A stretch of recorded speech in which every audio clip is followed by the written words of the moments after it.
A few hours northeast of Atlanta sits one of the oldest reservoirs in the state.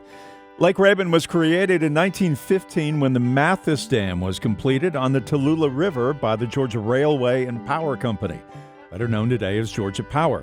It would take another 10 years to complete a tunnel to the power generator and for the valley to fill with water. It immediately became a popular destination. The lake would become one of the toniest playgrounds in the state, with some of its wealthiest and most influential families building their summer cottages on the lake's shoreline, complete with elaborate boathouses. Really pretty boat. With the one I had. Right. That's How old would that boat be?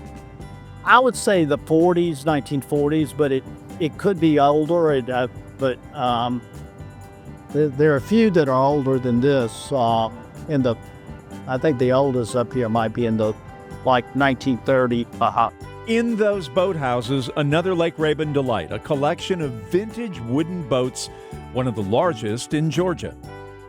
Impossible to think of Lake Rabun without thinking of the wooden boats. They are synonymous, as much a part of Georgia as kudzu and Coca-Cola.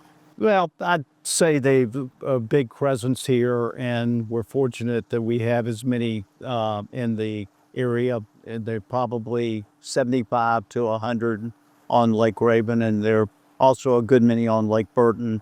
And it's a popular pastime for people to try to maintain these older boats. John Lundine's family has owned a summer house here since 1954, after they purchased the lake's oldest homestead, built by the Georgia Rail and Power Company president, Preston Arkwright, in 1919. So your family comes with an opportunity in 1954 to have this home here, and with it comes this 1936 Chris Craft. What a deal. Yes, it was. Fortunately, my grandfather and my father were able to get the Arkwright family to agree to sell the property to us, and it was kind of a dream come true.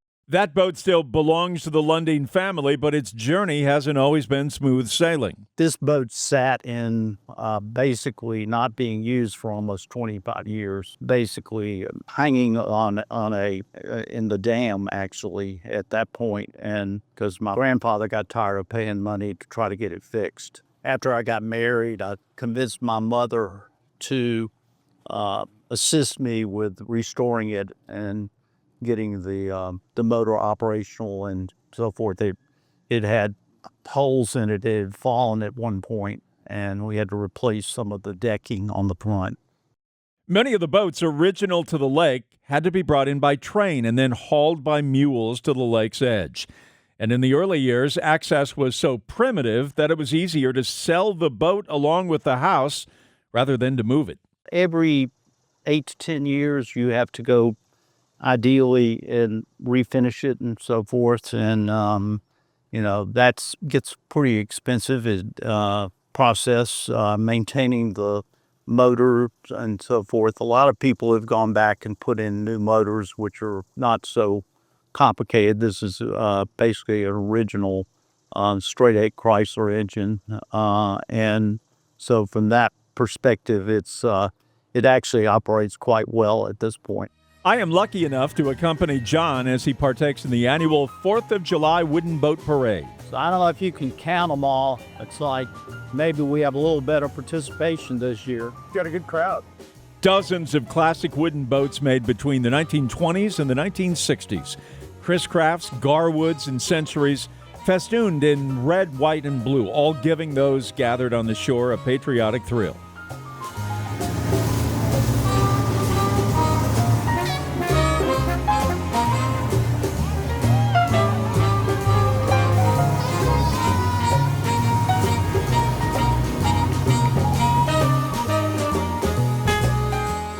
So his is pristine. So you see his motors in the back. Garwood only did few of some of those. Limited now. I think there are only 4 or 5 of those in existence now. Wow.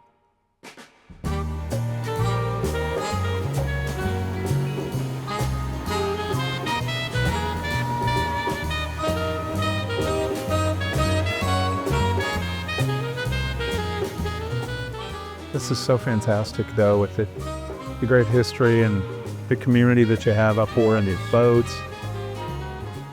Doc, once again, it is hard not to get sentimental about these floating icons. When you pilot this craft, does it make you reflective? Do you find yourself thinking about your father and your grandfather and Sure. are surprised by some of the thoughts and memories? And Yeah, there have been quite a few emotions from this boat. I'm not just that, including my daughter's wedding. Youngest daughter got married at the Lake Rabun Pavilion and brought her to the wedding in the boat and so forth, which was a lot of fun.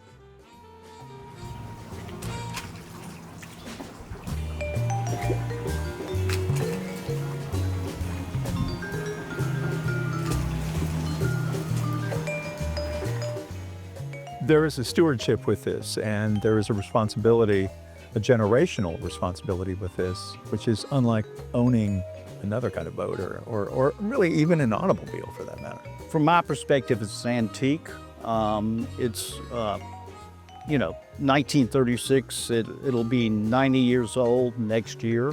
I took on the responsibility of maintaining it and repairing it. I feel, responsibility for it at this point, and then I hope, my family, the next generation, will continue on with it. I'm Jeff Hullinger for Georgia Public Broadcasting.